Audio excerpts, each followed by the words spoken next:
அனைவருக்கும் வணக்கம். பாரம்பரிய திருவள்ளுவர் குலவம்சம் பிரசன்ன ஜோதிடர் சுப மாரிமுத்து திருப்பூரிலிருந்து இந்த பதிவு உங்களுக்காக. ஐயா வணக்கங்க ஐயா. வணக்கம் ஐயா. ஐயா இப்போது மக்கள் சார்பாக ஒரு கேள்வி இன்றைக்கி நான் கேட்கலான் இருக்கேன். கேளுங்க ஐயா. ஐயா, அதாவது இந்த ஜாதகத்தில் முடக்கு இருக்கு, ஜாதகத்தையும் முடக்கிருச்சு, கண்டிப்பாக அதனால் வாழ்க்கையில் நிறைய பிரச்சனைகள் அப்படின்னு சொல்லி நிறைய பேர் கேட்குறாங்க. கண்டிப்பாங்க ஐயா. இந்த முடக்குங்கிறது என்னங்க ஐயா? அதற்கும் கர்மாவுக்கு ஏதாவது சம்மந்தம் இருக்காங்க ஐயா? ரொம்ப பற்றி சொன்னீங்கன்னா ரொம்ப உதவியாக இருக்குங்க. நல்ல கேள்விங்க ஐயா. இந்த கர்மாவே முதல்ல எங்கேருந்து வருது அப்படிங்கிறது தான் இப்போ நம்ம சொல்ல போகிறோம். இதுவரைக்கும் எத்தனையோ கருத்துக்களெல்லாம் நீங்கள் இந்த உலகத்தில் கேட்டிருப்பீங்க.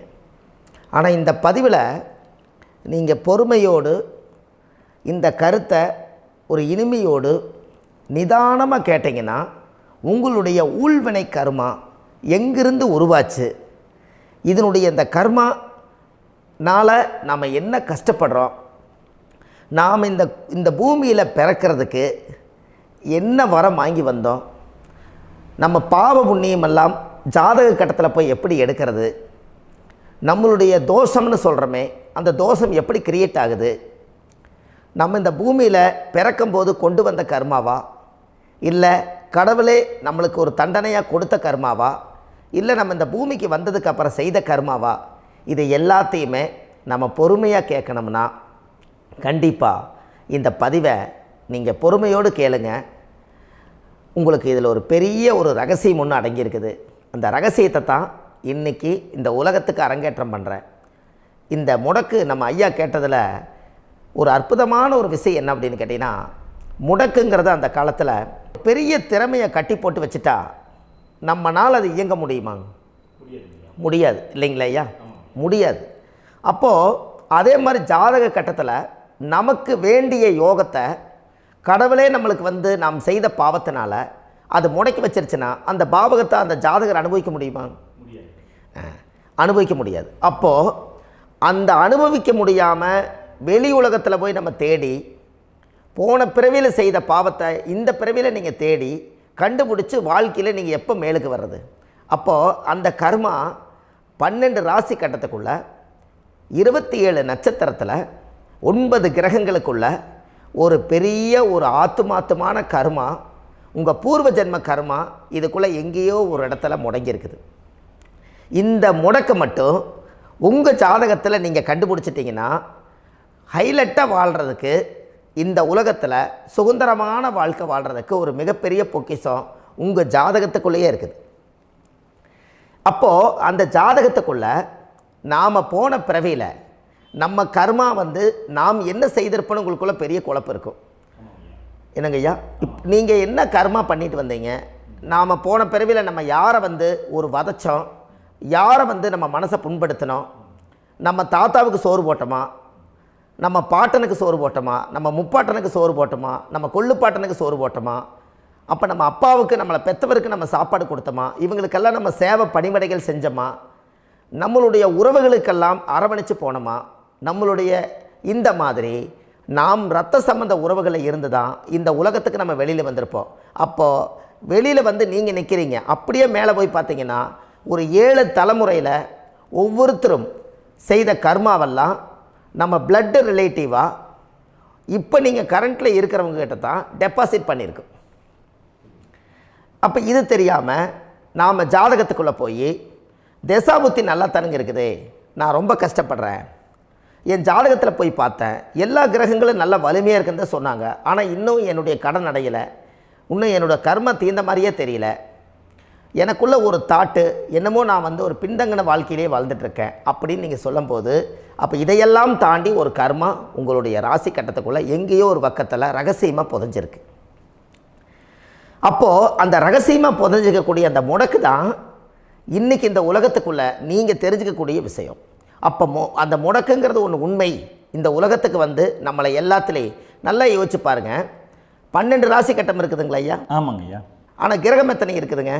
9 தான் இருக்குங்க ஐயா. ஆமாம், 12 ராசிக்கு 12 கட்டத்துக்கு 12 கிரகம் கொடுத்துருக்கலாமல்ல கடவுள். அப்போ ஏன் 3 கட்டத்தை மட்டும் எம்டி பண்ணி மீதி 9 கிரகத்தை வச்சுக்கிறாருன்னா, அப்போ நாம் செய்த 3 தலைமுறை கர்மாவுக்கு அது எந்த கட்டம் பிளாக் ஆகுதோ அந்த கட்டத்துக்குள்ளே ஏதோ ஒரு ரகசியம் இருக்கிறனால தானே எங்கேயோ ஒரு பக்கத்தில் நீங்கள் கண்டிப்பாக கர்மாவில் மாட்டுவீங்கிறது கடவுளே படைச்சு தானே இதை உருவாக்கியிருக்காரு. 12 ராசிக்கு 12 கட்டம் கொடுத்துருந்தா எங்கே நீங்கள் சுற்றி வந்தாலும் ஏதோ ஒரு வீட்டுக்குள்ளே போய் உட்காந்துக்கலாம். ஆனால் ஒரு வீடு சுத்தமாக இருக்குது, ஒரு வீட்டில் 4 கிரகம் இருக்குது, ஒரு வீட்டில் 3 கிரகம் இருக்குது, ஒரு வீட்டில் 5 கிரகம் இருக்குது, ஒரு 3 வீடு 4 வீடு காலியாக இருக்குது. அப்போ எங்கேயோ ஒரு ராசி கட்டத்துக்குள்ளேயே கடவுளுடைய கர்மா விளையாட்டு, அது ரகசிய விளையாட்டு தான். அப்போது இந்த இடத்துல தான் உங்கள் ஜாதகத்தில் முடக்கு இருக்குது. இந்த முடக்கை நீங்கள் எப்படியெல்லாம் அதை ஆராய்ச்சி பண்ணி கண்டுபிடிக்க முடியும் அப்படிங்கிற ஒரு விஷயத்தை தான் இன்றைக்கி நம்ம இந்த உலகத்துக்குள்ளே இதை நுழைக்க போகிறேன். இப்போ அப்பா செய்த பாவம்னு ஒன்று இருக்குமில்லங்க ஐயா, நம்ம அறியாத வயசில் தெரியாதில்ல, அப்பா செய்த பாவம்னு இருக்கும். அப்பாவுடைய சொத்து பிள்ளைக்குத்தானா, அப்பாவுடைய பாவம் பிள்ளைக்குத்தானே, என்னங்க ஐயா? சரி, அப்போ தாத்தா இருக்கிறாரு, தாத்தாவுடைய கர்மா உயிர் எங்கே எழுதி வைக்கிறாருங்க? அப்போது மகனை விட்டுறாரு. அப்போ தாத்தா மாதிரியே முகம் இருக்குது, தாத்தா மாதிரியே அவருடைய நடை உடை பாவனை இருக்குது, அவர் தாத்தாவுடைய ஜீனு தான் அப்படின்னு இவர் சொல்லும்போது, அப்போ தாத்தாவுடைய சொத்து பேரனுக்கு சொந்தம்னா தாத்தாவுடைய பாவம் எங்கே போகுங்க? Very good. அப்போ அப்போது இந்த கர்மா எப்படி டிரான்ஸ்ஃபர் ஆகுதுன்னு உங்களுக்கு தெரியுதா? அப்போ நீங்கள் போன பிறவியில் அந்த தாத்தாவுடைய பேரனை நீங்கள் பிறக்கிறதுக்கு கர்மம் உங்களை செயல்பட வச்சுருக்குது. அதனால் நீங்கள் தாத்தாங்கிறீங்க. அதனால் அந்த கௌரவமாக எங்கள் தாத்தா சம்பாரித்த சொத்து நான் தான் அனுபவிக்கணுங்கிற விதியை நீங்கள் உருவாக்கிறீங்க. அப்போது இந்த ஜாதகத்தில் அந்த ஊழ்வினை தோஷந்தான் ஏதோ ஒரு வழியில் உங்களை கர்மாவை செயல்படுத்துது. அதனால தான் இந்த ஜாதகத்தில் எந்த ஒரு முடக்கை எடுக்கிறதா இருந்தாலும் சூரியன் என்ற நட்சத்திரம் எதுவோ அந்த நட்சத்திரத்துக்கு எந்த வீடு முடக்காகுதோ அங்கே தான் உங்களுடைய கர்மா ஒளிஞ்சிருக்கும். இதுதான் உங்களுடைய பெரிய ஒரு பொக்கிஷமான ரகசியம். சரிங்க ஐயா, இப்போ இதில் நவகிரகங்கள் 9 இருக்கும்போது ஏன் சூரியனை மட்டும் நம்ம இதில் எடுத்துக்கணும்னு நீங்கள் சொல்கிறீங்க? நல்ல கேள்விங்க ஐயா. நீங்கள் கேட்டீங்க பார்த்தீங்களா, 9 நவகிரகம் இருக்கும்போது சூரியனை மட்டும், அந்த சூரியன் என்ற நட்சத்திரம் பிறக்கும்போது அந்த வீடு மட்டும் முடக்காகுன்னு நீங்கள் கேட்டீங்க இல்லையா? இதுதான் அற்புதமான கேள்வி. ஏன் அப்படின்னு கேட்டிங்கன்னா, சூரியன் அப்பாவோட உயிர் கரு போய் அம்மாவுடைய பனிக்கூடத்தில் கர்ப்பத்தில் வச்சு 10 மாதம் 300 நாள் சுமந்து நீங்கள் இந்த பூமிக்கு வெளியில் வரும்போது நீங்கள் என்ன பாவத்தை இவங்க விதைச்சாங்களோ அந்த கர்மாவை வாங்கிட்டு தான் நீங்கள் வெளியில் பிரசவமாகறீங்க. இதுதானே?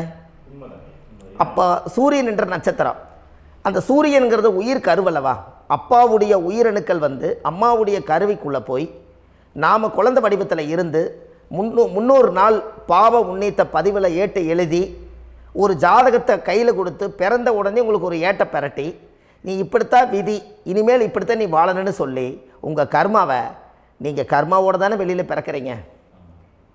அப்போ சூரியன் என்ற நட்சத்திரம் தானே இந்த உலகத்துக்கு ஒரு பெரிய ஒரு மகத்துவம். இப்போ பாருங்கள், விடிய வரைக்கும் நம்ம முழிச்சிட்ருக்குறோம், காலையில் சூரிய உதயமானால் அவங்கவுங்க செயல்படுறோம். மீதி எல்லா கிரகங்களுக்குமே வெளிச்சத்தை கொடுக்கக்கூடிய சக்தி சூரியனுடைய பிம்ப ஒளிக்குத்தானே உண்டு, என்னங்க ஐயா? அதனால தான் மேசத்து உச்ச வீடுன்னு சொல்லி மேசத்தை உச்சம்னு சொல்லி சூரிய உச்சத்தை அங்கே தான் வச்சாங்க. அப்போது அந்த காலச்சக்கரத்துக்கு 5ஆம் இடம் பூர்வ புண்ணியஸ்தானத்தில் போய் சிம்மத்தில் கொண்டு போய் சூரியனை ஆட்சி வீடுன்னு வச்சாங்க. அப்போது சூரியனில் இருந்து தான் அந்த மையப்புள்ளி உருவாகுது. அப்போ உங்களுடைய ஜாதகத்தில் அந்த சூரியனாகப்பட்டவர் பிறக்கும்போது நீங்கள் உங்கள் ஜாதகத்தை நீங்கள் எடுத்துக்கங்க ஐயா. நீங்கள் இன்றைக்கே போய் கதவை திறந்து உங்கள் பெட்டியை திறந்து பீர்வாவுக்குள்ளே உங்களுடைய ஜாதகம் இருக்குது, அந்த ஜாதகத்தை எடுத்து ஜோதிடர்கிட்டையே நீங்கள் சந்தேகம் கேட்குறக்கு முன்பு நீங்களே உங்களுடைய கர்ம பற்றி தெரிஞ்சுக்கிறதுக்கு இந்த பதிவில் உங்களுக்கு ஒரு ரகசியத்தை சொல்லித்தரேன். உங்கள் ஜாதகத்தில் இப்போ இது வரைக்கும் ராசி கட்டத்தை நீங்கள் பார்த்துருப்பீங்க, ஆனால் பாதசாரம்னு ஒன்று இருக்கும் இல்லைங்களா? ராசிக்கு பாதசாரம்னு ஒன்று இருக்கும். சூரியன் என்ன நட்சத்திரத்தில் இருக்குது, சந்திரன் என்ன நட்சத்திரத்தில் இருக்குது, செவ்வாய் என்ன நட்சத்திரத்தில் இருக்குது, புதன் என்ன நட்சத்திர காலில் நிற்குது, இதெல்லாமே அந்த சாரம் இல்லாத ஜோதிடம் சோரம் போய்விடும். அதனால் அந்த சாரத்தில் நிற்கிது பார்த்தீங்களா கிரகம், அதில் இப்போ நீங்கள் உங்களுடைய ராசி கட்டத்தை ஓப்பன் பண்ணுங்கள். இதில் ராசி கட்டத்தில் சூரியன் என்ற நட்சத்திரம்னு ஒன்று இருக்கும் இல்லைங்களா? அது எதுவாக வேணாலும் இருந்துட்டு போட்டோம். அந்த நட்சத்திரம் தான் நீங்கள் பிறக்கும்போது தாயுடைய கருவறைக்குள்ள கரு உருவான நட்சத்திரமே அதுதான். புரிஞ்சுங்களா ஐயா? பிறக்கும்போது நீங்கள் அந்த கருவுடைய நட்சத்திரம் அப்பா வந்து கருவை உருவாக்கி கர்மாவை விதைச்சது அந்த சூரியன் என்ற நட்சத்திரம் தான். அந்த வீட்டுக்கு தான் இந்த ராசி கட்டத்தில் உங்களுக்கு முடக்கு உருவாகுது. புரிஞ்சுங்களா ஐயா? அப்போது ஒரு ஜாதகத்தில் சூரியன் என்ற நட்சத்திரம் எதுவோ அதுதான் உங்களுடைய கர்மா நட்சத்திரம். இப்போ நம்ம பிறக்காதுக்கு முன்னாடி அப்பா கட்டத்தில் அந்த கர்மா டெபாசிட் ஆகிருக்கும். அதை ட்ரான்ஸ்ஃபர் எப்படி பண்ணுறாரு? அவருக்கு ஒரு கல்யாணம் வச்சு அவர் குடும்ப வாழ்க்கையில் வாழ்ந்து நம்மளோட உயிர் கருவை கொண்டு போய் ஊராம் பொண்ணை கல்யாணம் பண்ணி பொண்டாட்டின்னு எடுத்துக்கொண்டு அந்த பொண்டாட்டிங்கிற உரிமையாகி இவருடைய உயிர் கரு உருவாகி வாரிசுகள் வெளியில் வருது. அதானங்க ஐயா? அப்போது அந்த சூரியன் என்ற நட்சத்திரம் தான் இந்த உலகத்தில் ஒரு பிரம்மாண்டமான நட்சத்திரம். இந்த நட்சத்திரம் உங்கள் மனசுக்குள்ளே ஏதாவது இருந்துச்சுன்னா உங்கள் வீட்டில் ஏதாவது ஒரு நல்ல விஷயங்கள் நீங்கள் பண்ணுறதா இருந்தால் அந்த கர்மா நட்சத்திரம் சூரியனுடைய நட்சத்திரம் இருக்குது பார்த்தீங்களா, அந்த நட்சத்திரத்தில் எந்த ஒரு சேவைகளும் செய்யக்கூடாது. அதுதான் கர்மா. அதை போய் நீங்கள் ஆக்டிவேட் பண்ணி விட்டீங்கன்னா அது முன்னோர்களை வந்து நீங்கள் வந்து தொந்தரவு பண்ண மாதிரி. அந்த கர்ம நட்சத்திரம் தான் உங்கள் வாழ்க்கையில் அது புதஞ்சிருக்கிறதா. இப்போ குழந்தை பிறந்தாலோ சீர் சீமந்தங்கள் நீங்கள் செய்கிறதாலோ கல்யாணம் முக்கிறதுனாலோ உங்கள் ஜென்ம நட்சத்திரத்தன்னைக்கு கல்யாணம் பண்ண வேண்டாம்னு சொல்லிக்கிறாங்கல்லங்க. உங்களுக்கு ஜென்ம நட்சத்திரத்துக்கு முன்னாடி உங்களை உருவாக்குன நட்சத்திரம் தான் ஜென்ம நட்சத்திரம். அப்போ சூரியன் என்ற நட்சத்திரம் அப்பாவுடைய ஜென்ம நட்சத்திரமாக அந்த ஊழ்வினை கர்மம் செயல்படுது. அப்போ அந்த முடக்கு யார் வழியில் வந்தது? முன்னோர்கள் வழியில் வந்தது. முன்னோர்கள் கட்டி வச்சது யாரைய? குலதெய்வத்தை. அப்போ அந்த குலதெய்வத்தை போய் சாமிக்கு போய் வீடு வாசல்லாம் வலித்து குலதெய்வத்தை போய் தேங்காய் பழம் பூ மாலை கல்கண்டு வாங்கி அர்ச்சனை பண்ணி ஒரு அன்னதானம் ஒன்று பண்ணிவிட்டு சாமிக்கு பொங்கல் வச்சு நைவேத்தியம் பண்ணிவிட்டு உங்கள் ஜாதகத்தை வச்சு பூஜை பண்ணிவிட்டு வாங்க. அதுக்கப்புறம் தான் உங்கள் கர்மாவை கண்டுபிடிக்கிறதுக்கு வழியே பிறக்கும். குலதெய்வத்தை வணங்காமல் கோவிந்தா கோவிந்தா என்று பல தெய்வத்தை வணங்கினாலும் பலனொன்றும் இல்லைன்னு அந்த காலத்தில் முன்னோர்கள் சொல்லி வச்சுக்கிறாங்களா இல்லைங்களா? அதனால் கண்டிப்பாக அதை கண்டுபிடிச்சி நீங்கள் அதுக்கு ஒரு நைவேத்தியம் பண்ணால் மட்டும்தான் முதல்ல உங்கள் 5ஆம் பாவம் முன்னோர்கள் அது வேலை செய்யும். குலதெய்வ ஆலயத்துக்கு போயிட்டு வாங்க. போயிட்டு வந்துட்டு இந்த கர்மவினை தோஷத்தை நிவர்த்தி பண்ணுறதுக்குண்டான சரியான பரிகாரத்தை நம்ம எடுப்போம். அப்போது உண்மையாலுமே ஒரு ராசி கட்டத்துக்குள்ளே இந்த மாதிரி ஒரு அந்த கர்ம தோஷம் இருப்பதனால இந்த கர்மா தோஷத்துக்கு அந்த முடக்க தோஷங்கிறத நீங்கள் எடுத்து அதை கண்டுபிடிச்சி அந்த சூரியன் என்ற நட்சத்திரம் எந்த ராசி கட்டத்தில் போய் முடக்காயிருக்குதோ அந்த முடக்கு எந்த பாவகம் வந்து நம்மளுக்கு லாக் ஆகிருக்குதோ அந்த பாவகத்துக்கு உண்டான பரிகாரங்கள் அதுக்குரிய ஸ்தலங்கள் அந்த கோவில்களில் போய் சுவாமிக்கு தேங்காய் பழம் பூமாலை கல்கண்டு வாங்கி அர்ச்சனை பண்ணி நீங்கள் இந்த கோவிலுக்குள்ளே போய் உட்காந்து சாமி கும்பிட்டு வந்தீங்கன்னா உங்களுடைய ஜாதகத்தில் இருக்கக்கூடிய அந்த முடக்கு தோசை நீங்கி வாழ்க்கையில் நீங்கள் எதை சாதிக்க வந்தீங்களோ அந்த சாதனையை நீங்கள் சாதிச்சிட்ருப்பீங்க. புரிஞ்சுங்களா ஐயா? ஏன் அப்படின்னா அந்த முடக்கு நட்சத்திரத்துக்குள்ளே தான் ஒரு தோஷம் இருக்குது. இப்போ அந்த காலத்தில் பாருங்கள் ஐயா, முன்னோர்கள் எல்லாம் நிறைய பேர் கோவில் கட்டி வச்சுட்டு போயிருக்காங்களா இல்லைங்களா? இந்த கோவில் எதுக்காக கட்டி வச்சுக்கிறாங்கன்னா அவங்க கட்டினவங்களுக்கும் அந்த முடக்கு தோஷம் இருந்திருக்குது. ராஜாக்கள் இருந்திருக்குது, மன்னர்கள் காலத்தில் இருந்திருக்குது, ஜமீன்தார் காலத்தில் இருந்திருக்குது. இப்போ அவங்களுடைய அமைப்புகள் எல்லாமே முன்னோர்கள் என்னமோ அறியாமல் தெரியாத தன்னடக்கம் இல்லாத ஒரு கர்மாவை இவங்க செஞ்சிட்டாலும் அதுக்குரிய பரிகார ஸ்தலங்களை கொண்டு போய் அந்த காலத்திலே ஜாதகம் பார்த்து நம்ம வந்து முன்னோர்களுடைய பாவத்தை நாம் செய்த பாவத்தையும் தீர்த்துட்டு நமக்கு கீழே அடுத்த சந்ததிகள் அடுத்த தலைமுறைகள் வந்தாலும் இந்த கோவில்களுக்கு வந்து விளக்கு போட்டு சாமி கும்பிட்டு இந்த மண்ணை மிதிச்சுட்டு போனால் அன்னையோடு அந்த கர்மா தீருங்கிறது அந்த காலத்திலேயே முடக்க தோஷ பரிகாரத்தை கோவில் வழியில் அந்த காலத்தை திசை திருப்பி வச்சுருக்காங்க. அப்போ நீங்கள் கோவிலுக்கு போகாமல் கண்டிப்பாக இந்த பரிகாரத்தை நீங்கள் உடைக்க முடியாது.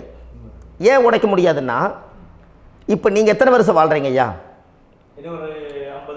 120 வருஷமே வச்சுக்கோங்க. சூரியன் திசை 6 வருஷம், சந்திரன் திசை 10 வருஷம், செவ்வாய் திசை 7 வருஷம், ராகு திசை 18 வருஷம், குரு திசை 16 வருஷம், சனி திசை 19 வருஷம், புதன் திசை 17 வருஷம், கேது திசை 7 வருஷம், சுக்கிரன் திசை 20 வருஷம். இப்போ நான் சொன்ன டோட்டலெல்லாம் கூட்டிங்கன்னா 120 வருஷம் வரும். இது ஒரு மனிதர் பிறந்து பூரண ஆயுளோடு வாழ்ந்தால் இந்த 120 வருஷம் வாழ்ந்தால் அவர் இந்த பூலோக பதவி விட்டு சிவலோக பதவி போயிடுவார். அதுக்கு பேர் தான் பூரண ஆயுள் என்று பொருள். அப்போ இந்த பூரண ஆயுளை வாழ்ந்தவருக்கு 120 வருஷம். கோயில் எத்தனை வருஷம் வாழுதுங்க ஐயா? கோயில் பழங்காலத்து கோயிலெல்லாம் எத்தனை வருஷம் வாழுதுங்க? 12 வருஷத்துக்கு கும்பாபிஷேகம். அது ஓகே, அது பரவாயில்ல. 12 வருஷத்துக்கு ஒருக்கா பழசை புதுப்பிச்சு கும்பாபிஷேகம் பண்ணி மறுபடியும் அதுக்கு பவர் ஊட்டி சக்தி ஊட்டி அதுக்கு உருவேற்றுறாங்க. நான் சொல்கிறது கோயில் 5000 வருஷம் 4000 வருஷம் பெரிய பெரிய சித்தர்கள், மகான்கள், ரிஷிமார்கள், யோகிகள், சித்தர்கள் இவங்களெல்லாம் போய் கோவில்லையே சிவனையும் பெருமாளையும் வழிபாடு பட்டுட்டு கோவில்லையே ஒரு ஓரத்தில் ஜீவசமாதி ஆயிட்டாங்கன்னு பழைய கால கோயிலில் சித்தர்கள் குடியிருக்காங்களா இல்லைங்களா? இருக்காங்கல்லங்க ஐயா. அப்போது நாம் 120 வருஷம் வாழ்கிறோம், கோவில் 5000 வருஷம் வாழுது. எங்கே சக்தி அதிகமாக இருக்குன்னு சொல்லுங்க? கோவிலில் தாங்க ஐயா. கோயில் தான், அதில் ஒன்றும் மாற்றம் இல்லைங்களே. கோயில் தாங்க. அப்போ கோவிலில் தான் அந்த சக்தி இருக்குதுன்னு நீங்கள் சொல்கிறீங்க. அப்போ உங்களுடைய கர்மாவை உடைக்கிறதுக்கு 120 வருஷம் பெருசா 5000 வருஷம் பெருசான்னு சொல்லுங்கள்? 5000 தாங்க. அப்போ 5000 வருஷம் உள்ள அலைகள் எத்தனை அந்த சிவனுக்கு இப்போ சிவன் கோயிலே உங்களுக்கு முடக்கு தோஷத்துக்கு ஒரு கோயில் வருதுன்னு வச்சுக்கோங்க. அந்த கோவிலில் எத்தனை முடக்குகளுக்கு உண்டான கோவில்கள், எத்தனை பழங்களை ஊற்றி சாமிக்கு அபிஷேகம் பண்ணியிருப்பாங்க, எத்தனை பால் கூட ஊற்றிருப்பாங்க, பன்னீர், தேன், இளநீ, மஞ்சள் நீர், திருமஞ்சனம், அபிஷேகம், பொங்கல், நைவேத்தியம் இத்தனையும் செஞ்சு அந்த சிவனை சிவனாக பார்த்து அந்த கருவறைக்குள்ள ஒரு கிராணங்கள் வரும்போதும் கூட பாதுகாப்பு பண்ணி வச்சு நல்ல சக்தியோடு அந்த கருவறையை புத்தியோடு அவங்க வேலை செஞ்சு அந்த காலத்தில் வச்சுருக்காங்களா இல்லைங்களா? அப்போது நம்ம வீட்டை அவ்வளோ சுத்தமாக வச்சுருக்க முடியுமா? என்னதான் வாஸ்து இருந்தாலும் முடியாது இல்லைங்களா? அப்போது அவ்வளவு ஒரு பவர்ஃபுல்லான கோவில் அந்த முடக்கு தோஷத்துக்குள்ளே ரகசியமாக அந்த கோயில் அடங்கியிருக்குது. உங்கள் ஜாதகத்துக்குள்ளே உண்மையாலுமே ஊழ்வினை கோயில், கர்மவினை கோயில் அதுக்குள்ளே இருக்குது. அந்த ஜாதகத்தை கணிச்சு பார்த்தா கரெக்டாக உங்களுடைய ஜாதகத்தில் அப்பாவுடைய கருவறையிலேருந்து உயிர் உருவாகிற நேரத்தில் இருந்து இப்போ வரைக்கும் நீங்கள் கரண்ட்டில் வாழ வரைக்கும் அந்த கர்ம கூட வர்றதை ஒரே ஒரு இடத்துல போனால் மட்டும்தான் விட்டுட்டு வர முடியும். அது எந்த வீடு அப்படின்னு கேட்டால் உங்களுக்கு அப்பாவுடைய கர்மா வழியில் போய் அந்த கோவில் பழையகால கோயில், பழையகால தெய்வங்கள், அந்த கோவில் தான் உங்கள் ஜாதகத்துக்குள்ள ரகசியமாக இருக்கும். அது ஏன் இந்த பதிவில் உங்களால் சொல்ல முடியாது அப்படின்னா, இந்த பதிவில் ஏன் உங்க சொல்ல முடியாதுன்னா உங்கள் ஜாதகம் தெரியாமல் என்ன கோயிலை நீங்கள் சொல்லுவீங்க? இப்போ பொதுவாக ஒரு நட்சத்திரத்துக்கு ஏதோ ஒரு கோவிலை அவங்க சொல்லி நீங்கள் போயிட்டு வர்றீங்கன்னு வச்சுக்கோங்க. ஆனால் அது வேலை செய்யலைன்னா நம்மளுக்கு என்னங்க இவ்வளோ கஷ்டப்பட்டு போய் அதை பலனடையிலேன்னு கேள்வி கேட்டக்கூடாது. உங்கள் ஜாதகத்தை நீங்கள் கொண்டாங்க, உங்கள் டேட் ஆஃப் பர்த் டயத்தை போட்டு ஜாதகத்தை கணிச்சு நீங்கள் சூரியன் என்ற நட்சத்திரத்துக்கு உங்களுடைய கர்மவினை கோவில் யார், உங்களுடைய முடக்கு யார், ஊழ்வனை தோஷத்துக்கு உண்டானவர் யார், தாய் வழி கர்மா யார், தந்தை வழி கர்மா எது, நீங்கள் பிறக்கும்போது வந்த கர்மா என்ன, இது எல்லாம் கணிக்காமல் பொதுவாக ஒரு கோயிலில் போய் நீங்கள் பாட்டுக்கு சாமி கும்பிட்டு வந்தால் பலன் எப்படி கிடைக்கும்? கண்டிப்பாக கிடைக்காதுங்க ஐயா. என்னங்க ஐயா? அது தெரிஞ்சு பண்ணாதான் சரியா? ஒரு டாக்டர்கிட்ட போகிறீங்க, என்னை அப்படியே ஸ்கேன் பண்ணி ஒரே ஒரு மாத்திரை கொடுங்கன்னு கேட்டால் டாக்டர் கொடுப்பாருங்களா? அவர் என்ன பிரச்சனை இருக்குதோ அதை முதல்ல கண்டுபிடிச்சி ஸ்கேன் பண்ணி பார்த்து ரிப்போர்ட் எடுத்து அது மூலியமாக தான் கொஞ்சம் எடுத்து ஐயா உங்களுக்கு இந்த பிரச்சனை, இதுக்கு தீர்வுக்கு இதுக்குண்டான மெடிசன், இது இப்படித்தான் சாப்பிடணும்னு அது முறையாக சொல்லி அந்த உயிர் வாழ வைக்கிறாரு டாக்டர். அவர் ஒரு தெய்வ வடிவத்தில். கரெக்டுங்களா ஐயா? அப்போ உங்களோட கர்மா எங்கே செயல்படுது அப்படின்னா, இந்த முடக்க நீங்கள் இந்த பதிவில் தெரிஞ்சுக்கங்க. அதுக்குரிய நட்சத்திரம் என்னன்னு தெரிஞ்சு வச்சுங்க. உங்கள் ஜாதகத்தில் சூரியன் என்ற நட்சத்திரத்தை எடுத்துக்கங்க. அந்த வீட்டுக்கு முடக்க இந்த பதிவில் எந்த வீடு லாக் ஆகிருக்குதுங்கிறத நான் உங்களுக்கு இந்த வீட்டில் சொல்கிறேன். அந்த வீட்டு நீங்கள் பாருங்கள், உங்களுடைய லக்கணத்துக்கு அது எந்த வீடு. இப்போ லக்கணத்துக்கு ஒரு 7வது வீடுன்னே வச்சுக்கோங்க. அப்போ லக்கணத்துக்கு 7வது வீடே முடக்கு. அப்படி ஒரு முடக்கு ஆகிப்போச்சுன்னா ஒரு ஜாதகத்தில் லக்கணம் தான் 1, 7ஆம் இடம்ங்கிறது மனைவி ஸ்தானம். ஒரு ஆணுடைய ஜாதகத்துக்கு 7ஆம் இடம் தான் மனைவி. அவருக்கு நல்ல மனைவி அமையாமல் ஆடம்பரம் இருந்தும் வீடு அரண்மனை மாதிரி இருந்தும் அந்த மனைவியை ஒரு சந்தோஷமாக அவர் அனுபவிக்க முடியாது. புரிஞ்சுங்களா ஐயா? சந்தோஷமாக அனுபவிக்க முடியாது. ஏன் அப்படி? 7ஆம் இடத்துல தான் அவரோட கர்மா உட்கார்ந்துருக்குது. கரெக்டாக சொன்னீங்க. 7ஆம் இடத்துல தான் அந்த கர்மா உட்கார்ந்துருக்குது. அப்போ அந்த 7ஆம் இடத்துல இருக்கக்கூடிய அந்த கர்மா போன பிறவியில் நீ மனைவிக்கு சோறு போடாமல் மனைவியை கட்டி வச்சு அடிக்கிறதும், மனைவியை துன்புறுத்துறதும், அந்த மனைவி இருக்கவே இன்னொரு வாழ்க்கைக்குள்ளே போகிறதும், இங்கே வாழ வேண்டிய தாம்பத்திய சந்தோஷத்தை கொண்டு போய் இன்னொரு இடத்துல கொடுக்கறதும், தெரிஞ்சிருந்தே நம்மளுடைய மனசுக்குள்ளே திருடுத்தனமாக வாழ்கிறதும், இது எல்லா கர்மாவும் போன பிறவியில் நாம் செய்த ஊழ்வினை கர்மா தான் உங்கள் ஜாதகத்தில் 7ஆம் இடம் முடக்கு. அப்போ அந்த 7ஆம் இடம் முடக்கா இருந்துச்சுன்னா கண்டிப்பாக உங்கள் ஜாதகத்தில் நீங்கள் என்ன அனுபவிச்சிட முடியும்? நல்ல நண்பர்கள் கிடைக்க மாட்டாங்க, நல்ல ஒரு பார்ட்னர்ஷிப் அமையாது, நல்ல ஒரு நட்பு வட்டங்களில் எதையும் அனுபவிக்க விடாது, ஒரு அங்கீகாரமான உறவுகளில் போய் நம்ம ஸ்ட்ராங்காக நிற்க முடியாது. 7ஆம் இடம் என்பது தாம்பத்திய வாழ்க்கை, பூர்த்தி இல்லாத வாழ்க்கையாக இருக்கும். இப்படியெல்லாம் அந்த ஜாதகத்தில் ஒரு பொதுவாக ஒரு ஜாதகத்தில் 7ஆம் பாவம் முடக்காயிட்டால் இந்த கர்மாவை அவர் அனுபவிச்சுக்கிட்டே இருப்பார். இது எப்போத்தான் அதுக்கு ஒரு தீர்வு வேணுங்கய்யா? அந்த கோயில் எதுன்னு நீங்கள் கரெக்டாக சொன்னீங்க. இப்போ இது மனிதனால் செயல்படுது. மனிதர்கள் தான் கோயிலை கட்டி வச்சாங்க. தெய்வத்தை விட ஒரு காலத்தில் மனிதர்களுக்கு மகிமை ஜாஸ்தி. ஏன்னா சாதாரண ஒரு மண் பூமியாக இருந்த இடத்த மனிதர்கள் தான் கோயில் கட்டி ஒரு மகிமைப்படுத்தி புண்ணியம் பண்ணி வச்சாங்க. மனிதர்களுக்கு சக்தி அதிகம்தான், ஆனால் பிரபஞ்சத்துக்கு அதை விட சக்தி அதிகம் அல்லவா? ஐயா, நீங்கள் கோவிலுக்கு போய் அந்த கர்மா உடைக்கிறதுக்கு கோவிலில் சக்தி இருக்குது, ரைட்டு. ஆனால் நம்ம வீட்டுக்கும் கோயிலுக்கும் ஒரு மிகப்பெரிய தொடர்பு என்னென்னா, அந்த கோயில் கட்டுறவங்க எல்லாமே பழைய காலத்து கோயிலெல்லாம் பாருங்கள், பஞ்சபூதத்தை வச்சு கட்டியிருப்பாங்க. பஞ்சபூதத்தை வச்சு தான் கட்டுவாங்க கோயில். அது உங்களுக்கு தெரியணும் இல்லைங்களா? பஞ்சபூதம்னா நீர், நெருப்பு, காற்று, பூமி, ஆகாயம்.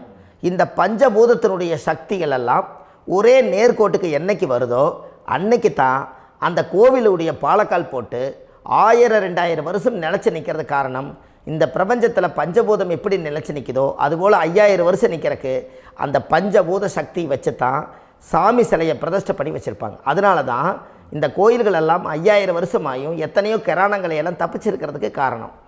அப்பேற்பட்ட புண்ணிய ஸ்தலம் உங்களுக்கு எதுன்னு தெரியணும் அல்லவா? என்னங்க ஐயா? அப்பேற்பட்ட புண்ணிய ஸ்தலம் உங்களுக்கு எதுன்னு தெரிஞ்சால் தானே நீங்கள் போய் செய்ய முடியும், இல்லாட்டி கண்டிப்பாக தெரியாது. அப்போ இந்த முடக்கு தோஷத்தை கடவுள்கிட்ட கொண்டு போய் ஒப்படைக்கணும். நாம் பிறக்கும் போது கொண்டு வந்த கர்மாவை நாம் இருக்கும் காலத்தில் கொண்டு போய் இந்த கர்மாவை சுத்தப்படுத்தி, நீங்கள் பாவ ஆத்மாவை இந்த பூமியில் பிறந்து பூலோகத்தில் எல்லா புண்ணியத்தையும் செஞ்சுட்டு இந்த பூலோகத்தை விட்டு நீங்கள் போகும்போது புனித ஆத்மாவாக போகணுன்னா உங்கள் கர்மாவை கொண்டுட்டு போகாதீங்க, கர்மாவை நிவர்த்தி செய்யுங்க. என்னங்க ஐயா?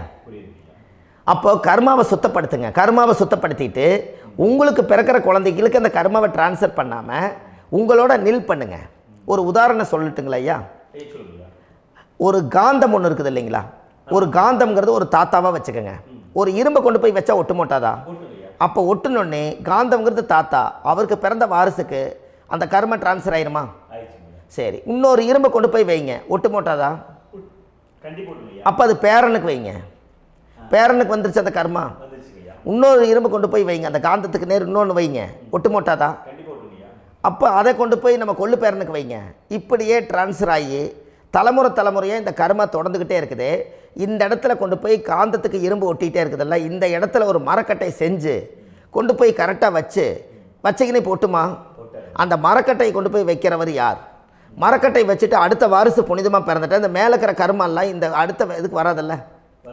இதுதாங்க ஐயா கர்மா. தொடர்ந்து வரக்கூடிய கர்மாவை அதை நில் பண்ணணுங்கிறதுக்கு பேர் தான் இந்த உதாரணத்தை சொன்னவங்களுக்கு.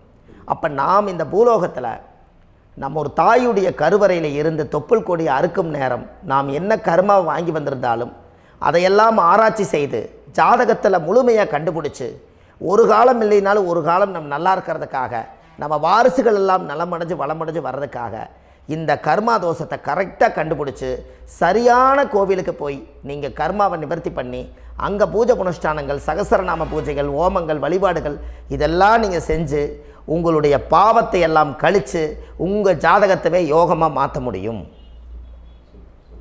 கண்டிப்பாக மாற்ற முடியும். ஏன்னா நம்ம யாரை நம்பி செய்கிறோம்?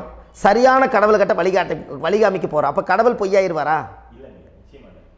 ஐயா, நம்ம அதாவது அந்த காலத்தை சொல்லுவாங்க, சத்தியுள்ள சாமி கும்பிட்டு புத்தி உள்ள உள்ளே பெக்கணும்னு சொன்னாங்க.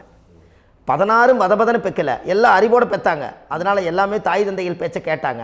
அன்றைக்கி எல்லாருமே தாய் தந்தைகளுக்கு தூணாக நின்னாங்க. அப்போ அந்த காலத்தில் சத்தியுள்ள சாமி கும்பிட்டு புத்தி உள்ள உள்ளே பெக்கணும்னு சொல்லி அன்றைக்கி அறிவோடு பெற்று இந்த கர்மாவை ஆளுக்கு ஒரு கர்மாவை டிரான்ஸ்ஃபரை பிரித்து எல்லாரும் சுத்தப்படுத்தினாங்க. இன்றைக்கி நம்ம ஒரு குழந்தை 2 குழந்தை பெற்று வச்சுருக்கோம். அவங்களுக்கே இவ்வளவு கர்மா வந்துருச்சுன்னா இந்த குழந்தைகளுக்கு என்னைக்கு இந்த கர்மாவை போய் கண்டுபிடிச்சி நீங்கள் எப்போ சரி பண்ணுவீங்கன்னு. அப்போ இந்த வாழ்க்கையில் ஏதோ ஒரு பிரபஞ்ச சக்தி நம்மளை அறியாமல் என்னமோ ஒரு இயக்கத்தில் கொண்டு போய் விட்டுருச்சுங்களா? அப்போ இனிமேலாவது இந்த கர்மாவில் இருந்து கண்டிப்பாக நம்ம நிவர்த்தி ஆகணும்னு சொன்னால் இந்த முடக்கு தோஷத்தை யாரெல்லாம் கண்டுபிடிச்சி இந்த ஊழ்வினை கர்மாவில் இருந்து நாம் கருவறையில் சுமக்கும் போது 10 மாதம் நீங்களாம் என்னென்ன நினச்சிருப்பீங்க? அதாவது கருவறைக்குள்ள கருப்பாக ஒரு பிண்டம் இடப்பக்கம் கிடக்கையில் இந்த பூமிக்கு வரும்போது நீங்கள் என்னென்ன நினச்சிருப்பீங்க? இந்த பிறந்ததுக்கு அப்புறம் வந்து தான் அம்மா தெரியுது, அப்பா தெரியுது, தாத்தா தெரியுது, பாட்டி தெரியுது, இந்த உலகத்தில் கண்கொள்ளாத காட்சிகள் எல்லாம் தெரியுது, எல்லாம் தெரியுது. ஆனால் 10 மாதம் உங்கள் வாழ்க்கையில் நீங்கள் இருக்கும்போது நீங்கள் என்னென்னலாம் நினச்சி இந்த பதிவில் இறைவன் கொடுத்தாரோ அதையெல்லாம் அனுபவிக்கத்தான் வந்தீங்க. அதுக்கு இடையில இருக்கிறதான கர்மா. இந்த ஒரு விஷயம் உங்களுக்கு கிடச்சிருச்சுன்னா நீங்கள் எல்லாருமே ராஜயோகமாக பிழைப்பீங்கள்ல. இதில் ஏழை பணக்கார யாரையுமே சொல்ல வரல. அவங்க பிறக்கும்போது புண்ணியத்தை பொறுத்து தான் போன ஜென்மத்தில் நம்ம என்ன புண்ணியங்கள் பண்ணி வச்சோமோ அந்த புண்ணியத்தில் இன்றைக்கி நல்லா வாழ்கிறாங்க. ஒருத்தர் கேட்டார், என் ஜாதகத்தில்ங்க எங்கூட படித்தவர் இடம் வாங்கிட்டார், வீடு வாசல் கட்டிட்டார், தொழில் பண்ணிட்டார், நல்லா இருக்கார், ஆனால் நான் இன்னும் அப்படியே தான் இருக்கிறேங்கன்னு ஒருத்தர் கேட்டார்.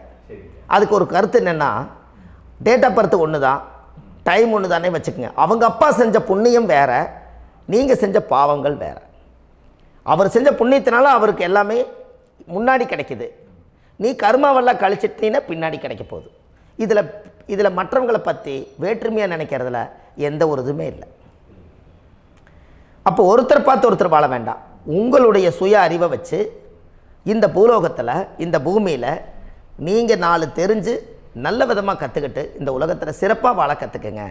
அதுக்கு அந்த ஊழ்வினை தோஷத்தை கண்டுபிடிங்க. உங்களுக்குன்னு ஒரு முடக்கு இருக்குதுங்கிறத இன்றைக்கி நீங்கள் எழுதி வைங்க. அதை எப்படியாவது கண்டுபிடிங்க, அதை தேடுங்க. ஒரு முறை நீங்கள் ஜாதகத்தை கொண்டு வாங்க. அந்த ஜாதகத்தை கொண்டு வந்து உங்கள் பாவகத்தில் எத்தனாம் பாவம் முடக்காயிருக்குதுன்னு பாருங்கள்.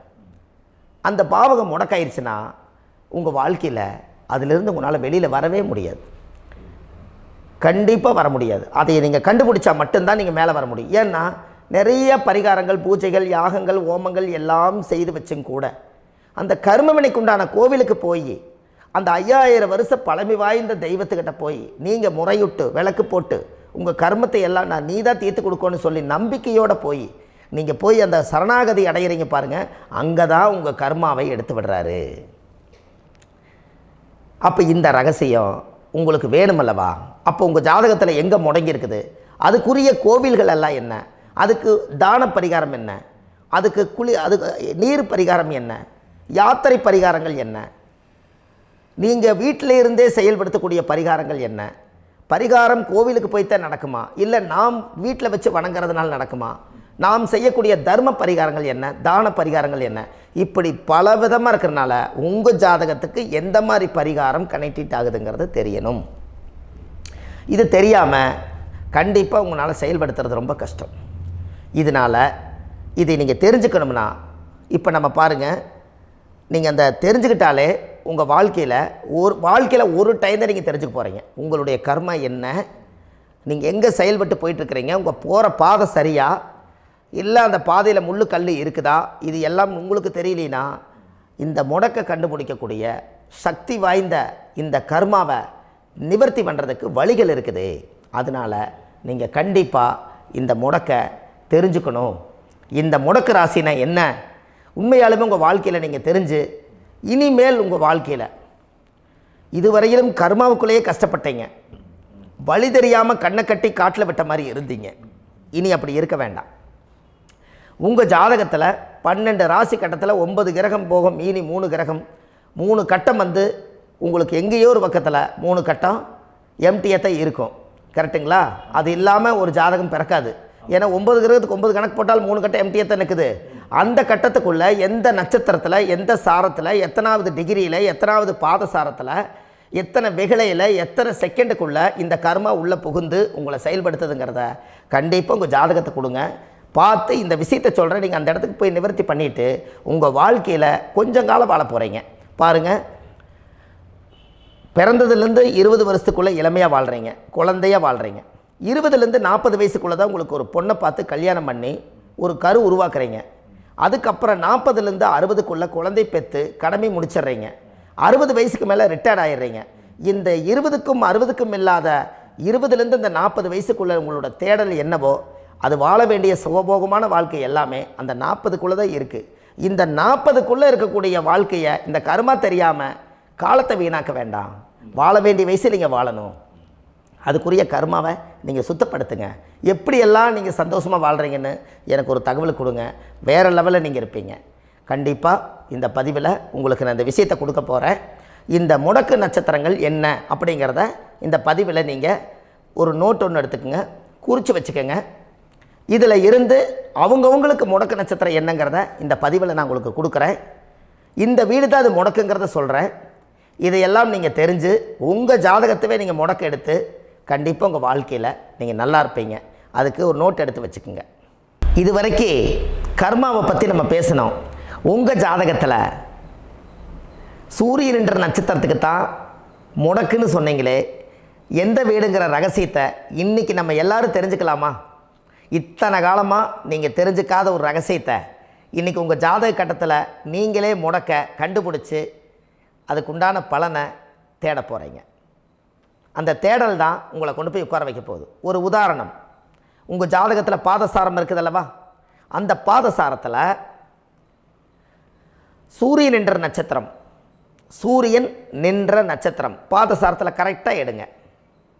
சூரியன் என்ற நட்சத்திரம் உங்களுக்கு பூரட்டாதி நட்சத்திரத்தில் இருந்தால் கன்னி ராசி வீடு தான் முடக்கு ராசி. அப்போ உங்கள் வாழ்க்கையில் அந்த முடக்கு ராசியை கண்டுபிடிச்சி உங்கள் லக்னத்துக்கு அது எத்தனாம் பாவம் நீங்கள் தெரிஞ்சுக்கங்க. சூரியன் என்ற நட்சத்திரம் பூரட்டாதி நட்சத்திரமாக இருந்தால் அது கன்னி ராசி வீடு தான் முடக்கு ராசி. கண்டிப்பாக உங்கள் வாழ்க்கையில் உங்கள் லக்னத்துக்கு அது எத்தனாம் பாவகமோ அந்த பாவகத்தை நீங்கள் அனுபவிச்சுட்டு இருக்க முடியாது. அங்கே தான் உங்களுக்கு கர்மா ஒளிஞ்சிருக்கும். அதை நீங்கள் கண்டுபிடிச்சி அதுக்குரிய வழிபாட்டு ஸ்தலங்களும் அதுக்குண்டான பூஜை புனஸ்தானங்களும் அதுக்கு என்ன மாதிரி பரிகாரங்கள் உங்கள் ஜாதகத்தில் இருக்குதுன்னு அது புதஞ்சிருக்கும். அதையெல்லாம் கண்டுபிடிச்சி அந்த கர்மாவை நீங்கள் சுத்தப்படுத்தியாச்சுன்னா கண்டிப்பாக உங்கள் வாழ்க்கை ரொம்ப நல்லாயிருக்கும். பிறப்பே வாழ்க்கையில் ஒரு சரித்திரத்தை உருவாக்குறதுக்கு தான். உத்திரட்டாதி நட்சத்திரத்தை பற்றி அடுத்த பதிவில் பார்ப்போம்.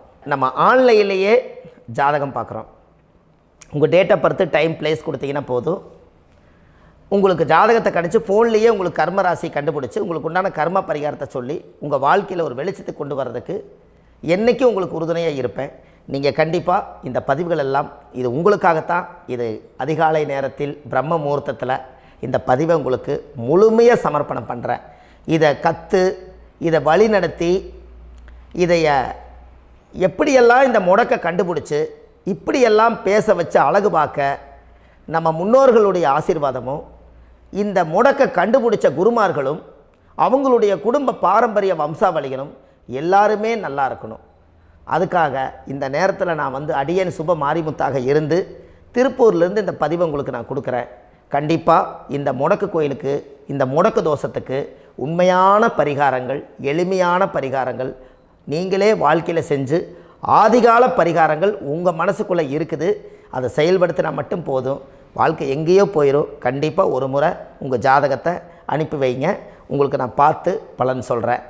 இன்றைக்கி நான் கொடுத்த பதிவுகள் எல்லாம் உங்களுக்கு ரொம்ப பயனுள்ளதாக இருந்திருக்கும். உங்களுக்கு இது வரைக்கும் எத்தனையோ கர்ம வினைகளை பற்றி தெரியாமல் இருந்திருப்பீங்க. இந்த பதிவில் நிறைய கேட்டு தெரிஞ்சுக்கிட்டீங்க. இதெல்லாம் வாழ்க்கையில் ரொம்ப முக்கியமான பரிகாரங்கள், எளிமையான பரிகாரங்கள். நேராக நீங்கள் கடவுளைத்தான் கெட்டியாக பிடிக்க போகிறீங்க. அந்த பரிகாரங்கள் எல்லாம் செஞ்சு அதிகாரமாக வாழ்ந்து இந்த பூலோகத்தில் நல்ல சிறப்பாக வாழ்கிறதுக்கு இந்த பரிகாரம் உங்களுக்கு ரொம்ப யூஸ்ஃபுல்லாக இருக்கும். கண்டிப்பாக இந்த பதிவை செய்யுங்க. நம்ம பாரம்பரிய திருவள்ளுவர் குல வம்சம் பிரசன்ன ஜோதிடர் சுப மாரிமுத்து, திருப்பூரில் இருக்கேன். 30 ஆண்டு காலமாக நம்ம ஜோதிடம் பார்த்து கொண்டிருக்கிறோம்.